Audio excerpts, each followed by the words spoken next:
It ain't live, it ain't me. Oh, nigga, too deaf to lose, too shy to slip and slide. I'm too hard to fall apart. I'm too cold to get old. I'm too hip to trip. I do it to 'em like this. I wanna load it up, knock back, don't miss. Y'all ain't gonna believe this. Got the preacher wife talking about rock that. If it ain't live, it ain't me. Oh, nigga, too deaf to lose, too shy to slip and slide.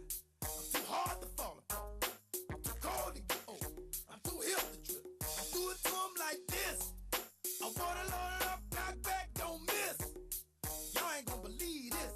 Got the preacher wife talking about rock that. If it ain't live, it ain't me.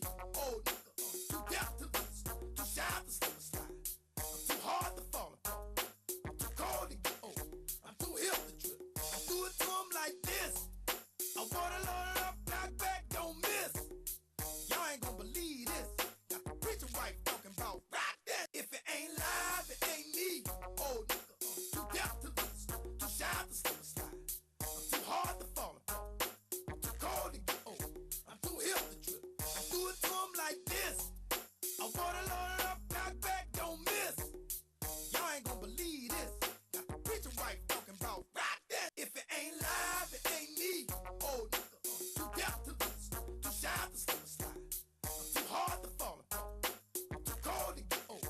I'm too hip to trip. I do it to 'em like this. I wanna load it up, knock back, don't miss. Y'all ain't gonna believe this. Got the preacher wife talking about rock that. If it ain't live, it ain't me. Oh, nigga, too deaf to lose, too shy to slip and slide. I'm too hard to fall apart. I'm too cold to get old. I'm too hip to trip. I do it to 'em like this. I wanna load it up, knock back, don't miss. Y'all ain't gonna believe this. Got the preacher wife talking about rock that. If it ain't live, it ain't me. Oh, nigga, too deaf to lose, too shy to slip and slide. I'm too hard to fall apart. I'm too cold to get old. I'm too hip to trip. I do it to 'em like this. I wanna load it up. All right, folks, welcome back to the show. It is HMW Sports Talk live right here on Access TV, and we welcome you folks back to the show. And if you're just joining us, where the hell have you been? We were waiting on you. You missed my man Fred Fowler from ESPN 97.5, The Blitz, and we want to say thank you to Fred for joining us in the first segment of the show. Spent the first segment of the show talking a little bit about tonight's Heisman Trophy presentation in New York.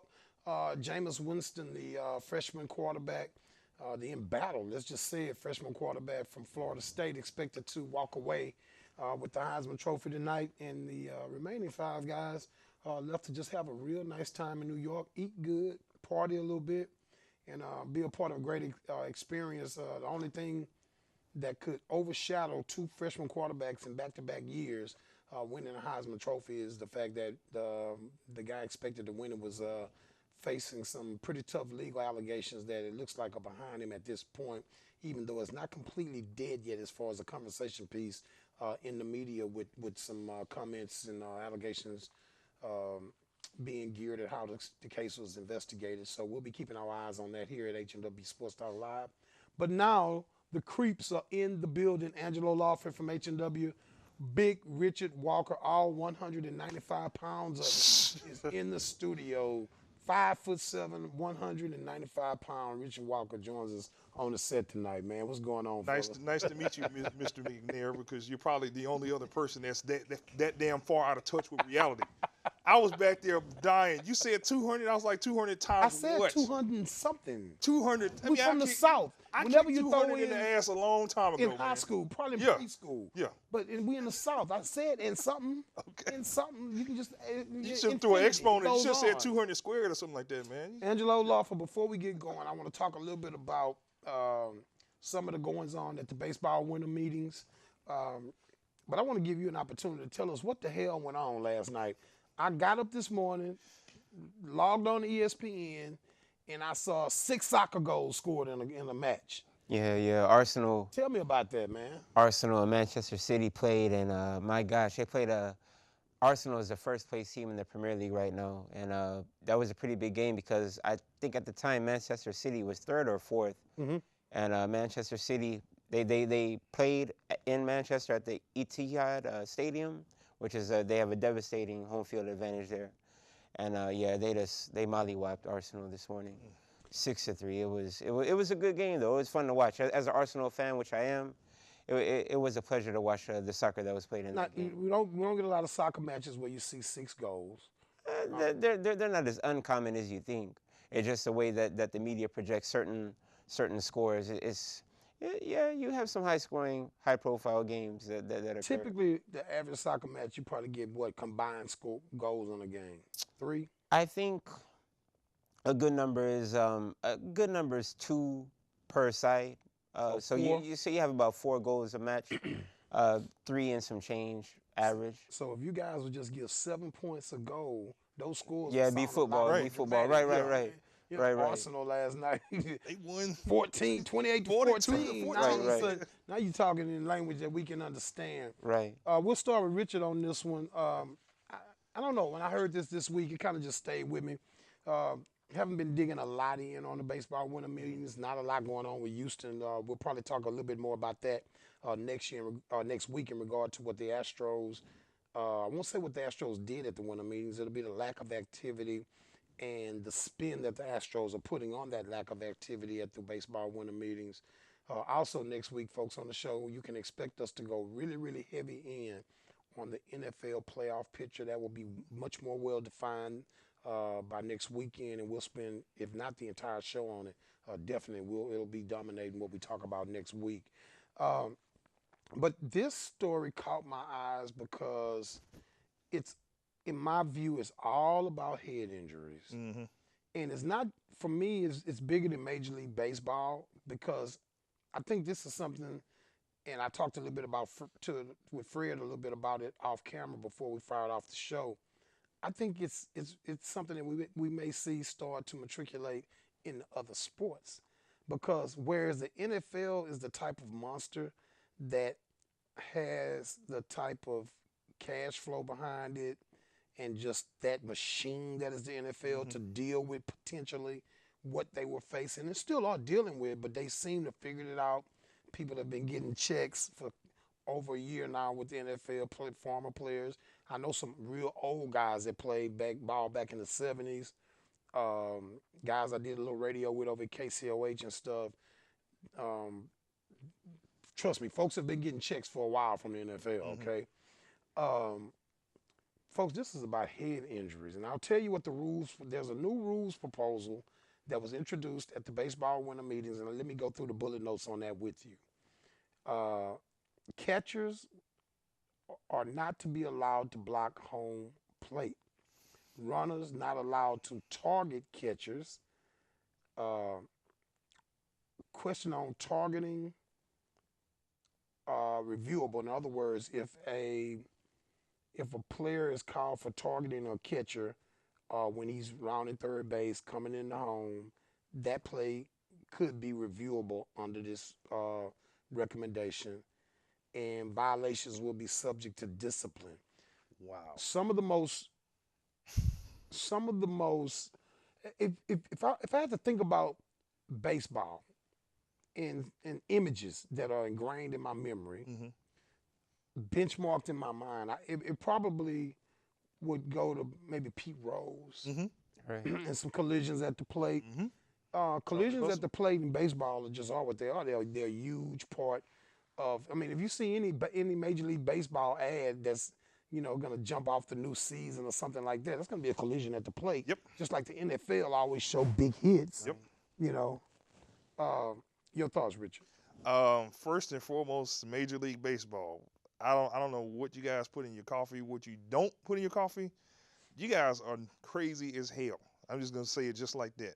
First and foremost, how do you expect this to impact the overall game? This literally could decide games. Especially, we even saw it in the St. Louis versus Boston series. There were several instances where there were plate collisions, and one of them, of course, was the interference call. It literally changed the course of that. At the time, changed the course of that series. You cannot legislate violence out of sports. That's just the bottom line. There's going to be physical contact, and we're talking about, in terms of baseball, a very minute piece of the overall game. How many players have had such a devastating injury from a plate collision? Not many. He has, of course, Buster Posey, I think, was a couple of years ago, got injured for the season. But that kind of stuff just happens. You can have a season injury, ending injury warming up in the batters in the on deck circle. So I think first of all, their attention is on the wrong subject. They need to get the little things right, like instant replay, like having the ability to challenge questionable calls. You need to be calling balls and strikes automatically instead of having Electronically, you mean? Yeah, electronically instead of having the eyeball test, which is very. I wouldn't like that. It's more consistent though. It's more. No argument with what you're saying. So if I you're just trying hated to go if there. you're trying to focus on trying to take plate collisions out of the game, I don't understand where they're going with this. Besides the legal CYA issues of trying to protect themselves from a potential Well, and that lawsuit. CYA That's exactly what this is about. issue is connected to potentially thousands of lawsuits. Potentially, it's not the same dynamics as football, but millions of dollars nevertheless. Angelo, I don't know what your view is on Rich's comments on it, and I'm not interested in that regard. But what I want to do is I want to offer a counter to Rich's argument, and I want you to comment on that counter. Well, Because if you look at Rich's argument, but then you look at comments from a manager with the cachet of a Bochy, who said several years ago that, hey, we need to take a look at this. When it starts coming from the old school, you know what I mean? This is like almost like Dick Buckers coming out and being on the side of saying, we need to clean up football. It's a little bit too physical. How do you respond to that when it comes from elite players of the past and a pretty good darn manager himself? well, no, what comes to mind for me is why is that play allowed at home plate and not allowed at third First, base second, or and second third or base? first Because base? that's when Richard was saying Right. that, and I'll let you get back to your point. When Richard was saying it, I was thinking, but we're managing not to do that at the other Right. three bases. Why is it necessary? Because it isn't really not necessary to allow that to happen at home plate. You go by the same premise as any other base. If the ball gets there first, you're out. You can straddle the plate, but you got to leave a runner a lane to be able to Right. slide into the plate. finish the play off. Whereas a catcher could set up over the plate, to the side, right or left, the same way you do at second base or third base. Third basemen tag out runners all day, every day that are sliding into third base as they straddle the base without collision. Right. Go ahead, finish your point. You know what? And clearly they're piggybacking off what the NFL is doing. And so for Major League Baseball, I guess they're just trying to nip it in the bud before it ever gets out of hand in the first place. It actually reminds me of something that happened earlier this year in the soccer season. There was a game in England. Tottenham was playing, and the goalkeeper made a save and hit his head against a pole, I believe, Hugo Lloris for Tottenham, who's also the French national team goalkeeper. And he was clearly concussed. But there's no mechanism in the Barclays Premier League that allows for like any real concussion protocol. And so right after that incident happened, and they left him in for the duration of the 90 minutes, it was a big to-do about it the next day and the next following days because, well, now there's this big call for protocol. So I think what's happening is that Major League Baseball is just trying to do something that the NFL might not necessarily have done, Maybe and that's just kind of set the trend rather than be proactive rather than A little reactive. bit ahead of the curve. So, Exactly. yeah. I agree 100%. So And- it's good. And we have It's to a good wonder mechanism. how this matriculates at some point to think about basketball players Right. going up 44-inch vertical leaps and making contact and guys coming. I saw a kid before I came in tonight with Kentucky hit the floor kind of wickedly. I mean, it just is what it is, folks. I tell you what, folks, we want to get you folks to hang in there. We are going to run to a break. That's Angelo Lawford. That's Richard Big Walker. These are the guys from HMW, our website, HoustonMediaWatch.com. Go check us out. And I think you kind of maybe appreciate a little bit of what we do with HoustonMediaWatch.com. We try to keep it hot. If it ain't live, it ain't us. You can believe that. When we come back, we're going to discuss something that most people have no interest at all. And that's why in the hell is RG3 sitting on the bench? Right. I want to talk. It's HMW Sports Talk Live. Hang in there, folks. We'll be right back.